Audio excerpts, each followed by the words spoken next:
विगतको केही दिनदेखि मार्केट लगातार बढिरहेको छ, तर जुन मार्केट केही दिनसम्म एकदमै सुस्त र अलमोस्ट डेड जस्तो देखिन्थ्यो त्यो अचानक यति स्ट्रङ र्यालीमा कसरी गयो त? र तपाईँ पनि आज चार्ट देखेर अलमलमा पर्नु भएको होला। अब किन्ने बेला हो कि ढिलो भइसक्यो? किनिसकेकाहरू लालचमा छन्, बेचेकाहरू रिग्रेट गर्दै होलान्, र जो अझै बाहिर छन् उनीहरू डर र फोमोको बीच अड्किएका छन्। तर असली प्रश्न यो हो कि मार्केट अचानक बढ्यो किन, र यो कतिसम्म गएर झर्छ होला त? र सबभन्दा विशेष अहिले कस्ता स्टक उठाउने र कस्ता नउठाउने जानु आजको भिडियोमा। आजभन्दा केही हप्ता अगाडि रिलायन्स स्पिनिङ मिल्स भन्ने एउटा कम्पनीको आइपिओ आउँछ र यसले सोसल मिडियामा धेरै चर्चा बटुलेको पनि थियो। तर नेप्सेमा त धेरै कम्पनीहरूको आइपिओ आउँछन्। यो कम्पनीमा के त्यस्तो कारण भएकोले एउटा मुख्य चर्चाको विषय बनेको थियो। सो मेन रिजन भनेको यो कम्पनी फेस भ्यालु 100 रुपैयाँको दरले नआएर बुक बिल्डिङ प्रोसेसबाट आइपिओ आउन लागेको थियो। यो बुक बिल्डिङ मेथड केलाई भनिन्छ अर्को भिडियोमा चर्चा गर्नेछौँ। तर बुक बिल्डिङ मेथडबाट योभन्दा पहिला पनि एउटा कम्पनी आएको थियो, सर्वोत्तम सिमेन्ट। त यसमा त्यस्तो के थियो त? रिलायन्स स्पिनिङ मिल्सको आइपिओ बुक बिल्डिङ मेथडबाट आएको थियो, जसको प्रति किता मूल्य नै 820 रहेको थियो र मिनिमम 50 किताका लागि आवेदन दिनु पर्ने थियो, जसको टोटल एमाउन्ट नै लगभग 41,040 हुन पुग्छ।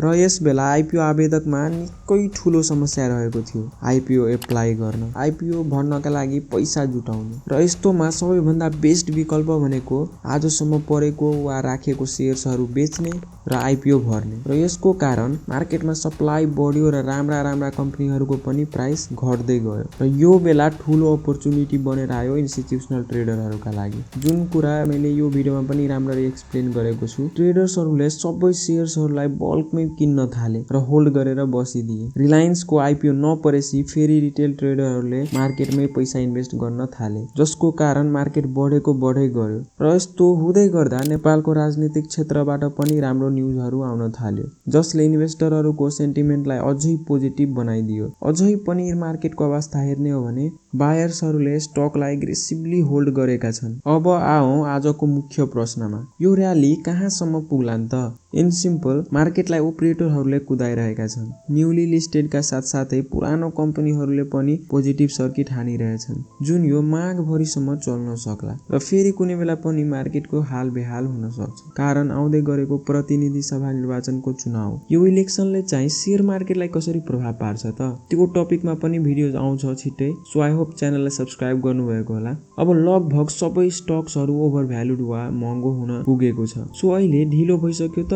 28 डिसेम्बर 2025 जुन दिन एसवाई प्यानल 800 मा पाइरहेको थियो, श्रीनगर 780 तिर, प्योर इनर्जी 924 तिर, बन्दीपुर 744 तिर, झापा 1250 तिर।